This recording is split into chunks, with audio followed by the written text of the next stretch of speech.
अस्सलाम वालेकुम, welcome to ग़िज़ाक कदा। मेरे प्यारे प्यारे व्यूवर्स, आज आपके लिए एक ही वीडियो में दो ज़बरदस्त और धमाकेदार रेसिपीज़ लेकर आई हूँ। शाम की चाय हो, इफ्तार दस्तरखान हो या फिर आपके बच्चों का लंच बॉक्स हो, तो ये दोनों रेसिपीज़ आपकी मुश्किल को कर देंगी आसान। बहुत ही चीप रेसिपीज़ हैं। किचन में मौजूद तमाम बेसिक चीज़ों से आप ये दोनों रेसिपीज़ बनाकर सबको हैरान कर सकते हैं। तो सबसे पहले हम बना रहे हैं ब्रेड पकौड़ा की रेसिपी। व्यूवर्स, इस रेसिपी के अंदर मैं आपको बताऊंगी वो तमाम सीक्रेट टिप्स जिनसे आपका ब्रेड पकौड़ा बनेगा एक्स्ट्रा क्रंची और लाइट, बिल्कुल बाजार जैसा। इसकी कोटिंग में हम ऐसा एक इंग्रेडिएंट शामिल करेंगे जो इसे घंटों तक क्रिस्पी और करकरा रखेगा। तो देर किस बात की, आइए सबसे पहले इसका मैजिकल बैटर तैयार करते हैं।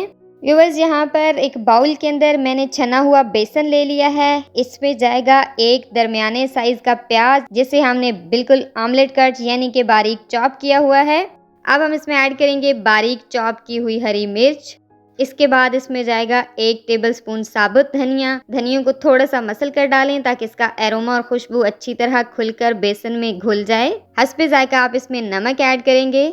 आधा चम्मच यहाँ पर मैं कुटी हुई लाल मिर्च ऐड कर रही हूँ और सिर्फ 2 चुटकी हम यहाँ पर हल्दी डालेंगे ताकि हमारे ब्रेड पकोड़े का एक बहुत ही वाइब्रेंट गोल्डन कलर आए। अब बारी है ब्रेड पकोड़ा के सीक्रेट इंग्रेडिएंट की। हम ऐड करेंगे इसमें राइस फ्लावर यानी चावल का आटा।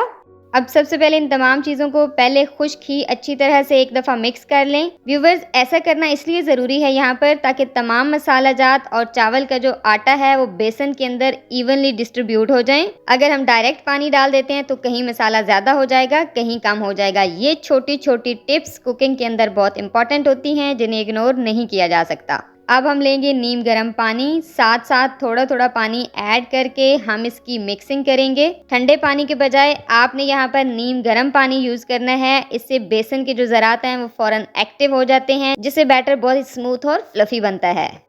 व्यूवर्स, यहाँ पे एक इम्पॉर्टेंट टिप है। चावल का आटा बेसन का जो मॉइस्चर और नमी है उसको कंट्रोल कर लेता है और पकोड़े को एक क्रिस्पी शेल देता है जो इसे सौगी होने से बचाता है और देर तक क्रिस्पी और करकरा रखता है। हमारा बहुत ही बेहतरीन और कंसिस्टेंट बैटर यहाँ पर बनकर तैयार हो चुका है। हमें इसकी यही वाली कंसिस्टेंसी चाहिए। व्यूवर्स, यहाँ पे आपने एक बात का खास ध्यान रखना है कि बेसन के बैटर को 15 से 20 मिनट तक आपने रेस्ट देना है। रेस्ट देने से ये होगा कि बेसन बहुत अच्छी तरह फूल जाएगा और फ्राइंग के वक्त आपका ब्रेड पकौड़ा अंदर से सॉफ्ट और बाहर से बहुत क्रंची बनेगा। बेसन को हम रखेंगे यहाँ साइड पर और अब चलते हैं ब्रेड की तरफ। हमने ब्रेड को सबसे पहले यहाँ पर एक रोलिंग पिन की मदद से अच्छी तरह से बेल लेना है। ब्रेड बेलने से यहाँ पे थोड़ी सी कंपैक्ट हो जाएगी जिसकी वजह से ये फ्राइंग के दौरान एक्स्ट्रा जो ऑयल है वो जज्ब नहीं करेगी, क्योंकि आमतौर पर ब्रेड अपने अंदर बहुत ज्यादा ऑयल जज्ब कर लेती है। तो बेलने से ये एकदम स्लिम हो जाएगी जिससे ये बहुत ज्यादा क्रिस्पी बनेगी। अब यहाँ पर हमने एक गोल ढक्कन लिया है। आप कोई भी इस तरह का ढक्कन या फिर कोई कुकी कटर ले सकते हैं। उसको हमने इस तरह से सिंपली ब्रेड के सेंटर में रखकर जस्ट प्रेस करना है।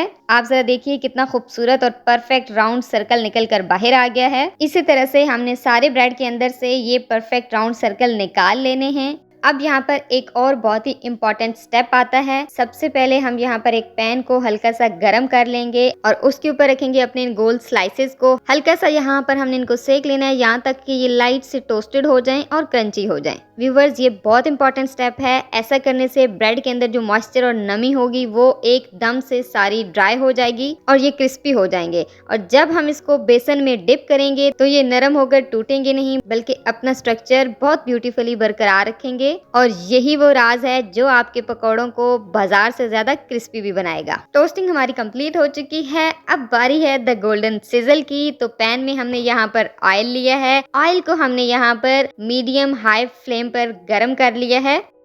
मिक्सचर को रखे हुए यहाँ पर 15 से 20 मिनट हो गए हैं और बेसन को इस पॉइंट पर आपने एक दफा फिर अच्छी तरह से मिक्स कर लेना है। और यहाँ पर हम देंगे अपने ब्रेड पकौड़ा को एक क्विक डिप। और आपने यहाँ पर ब्रेड पकौड़ा को छोड़ना नहीं है, जस्ट आपने इसको डिप करना है कम्प्लीटली और फौरन से निकाल कर गर्म ऑयल में डाल देना है। हमने अब इसे मीडियम फ्लेम पर फ्राई करना है ताकि बेसन अंदर तक अच्छी तरह से कुक हो जाए। एक तरफ से यहाँ पर 2 से 2.5 मिनट के लिए हम इसको छेड़ेंगे नहीं बल्कि अच्छी तरह से सेट होने देंगे। जैसे ही इसकी आउटर लेयर अच्छी तरह सेट हो जाए और उस पर गोल्डन ब्राउन कलर आ जाए, इसे आपने एहतियात से दूसरी तरफ पलट देना है और जस्ट 2 मिनट के लिए आपने दूसरी तरफ से भी इसको फ्राई कर लेना है।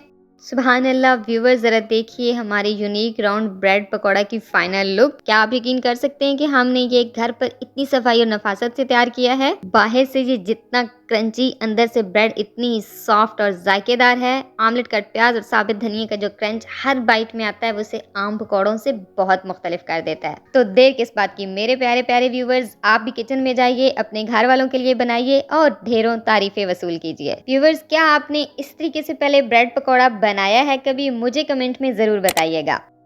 और अभी हम चलते हैं अपनी नेक्स्ट रेसिपी की तरफ, जो कि है पोटैटो बाइट की रेसिपी। इस रेसिपी में मैं आपको सिखाऊंगी वो पोटैटो बाइट का तरीका जो आपने पहले कभी नहीं देखा होगा। ये इतने हल्के फुल्के और क्रिस्पी बनते हैं कि एक बार अगर आप इन्हें खाना शुरू कर दें तो हाथ रोकना मुश्किल हो जाता है। तो शुरू करते हैं अपने मैजिकल पोटैटो बाइट की रेसिपी। व्यूवर्स, सबसे पहले स्टेप 1 में हम यहाँ पर आलू बॉईल करेंगे। आलू अच्छी तरह से वॉश करके पील करने के बाद इस तरह से मोटे टुकड़ों में हमने काट लिए हैं। ऐसे ये बहुत जल्दी बॉईल हो जाएंगे।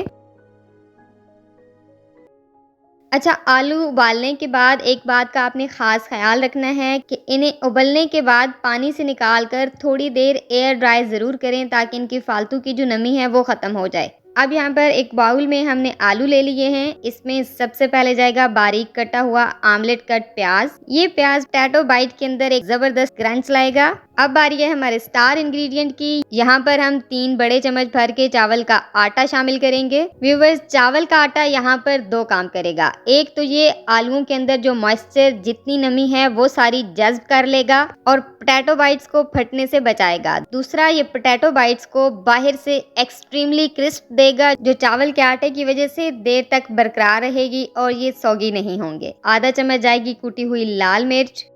हस्बे जायका इसमें नमक ऐड करेंगे और अब हम पहले से एक पोटैटो मैशर की मदद से हल्का हल्का सा मैश करेंगे ताकि कोई गुठली या कोई लम्स बाकी ना रहे।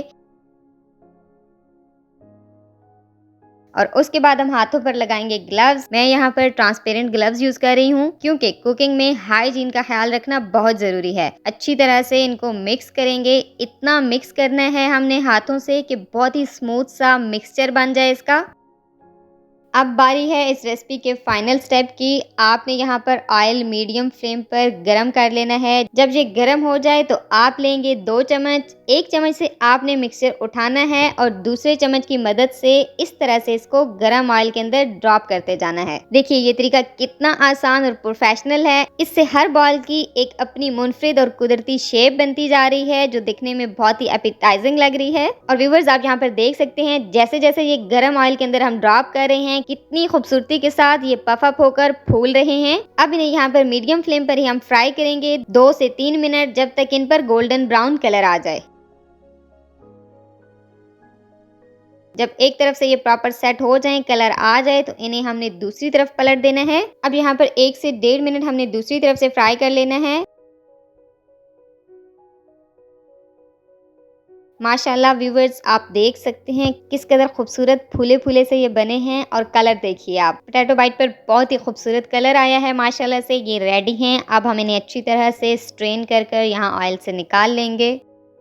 माशाल्लाह व्यूवर्स, आप जस्ट इनकी फाइनल लुक देखिए, कैसे बाहर से ये एक्स्ट्रा क्रंची और क्रिस्पी बने हैं और अंदर से ये देखिए कितने सॉफ्ट और जूसी हैं। ये पोटैटो बाइट आप ना सिर्फ बच्चों के लंच बॉक्स में दे सकते हैं, बल्कि शाम की चाय, इफ्तार के दस्तरखान या फिर मेहमानों की आमद हो, ये रेसिपी कभी भी आपको मायूस नहीं करेगी। जब आप इसे तोड़ेंगे और खाएंगे तो आपको अंदाजा होगा ये कितने हल्के फुल्के और मजेदार बने हैं। व्यूवर्स, आपको पोटैटो बाइट की रेसिपी ज्यादा अच्छी लगी या फिर ब्रेड पकौड़ा की, मुझे कमेंट में जरूर बताइएगा। और ऐसी ही मजीद यूनिक और क्रिएटिव लेकिन बहुत ही आसान रेसिपीज देखने के लिए मेरे चैनल ग़िज़ा कदा को सब्सक्राइब करना मत भूलिए। अल्लाह पाक आपके दस्तरखान को हमेशा हरा भरा रखे। अपना बहुत सारा ख्याल रखिएगा, मुझे दुआ में याद रखिएगा। Happy cooking viewers. Next recipe तक अल्लाह हाफिज।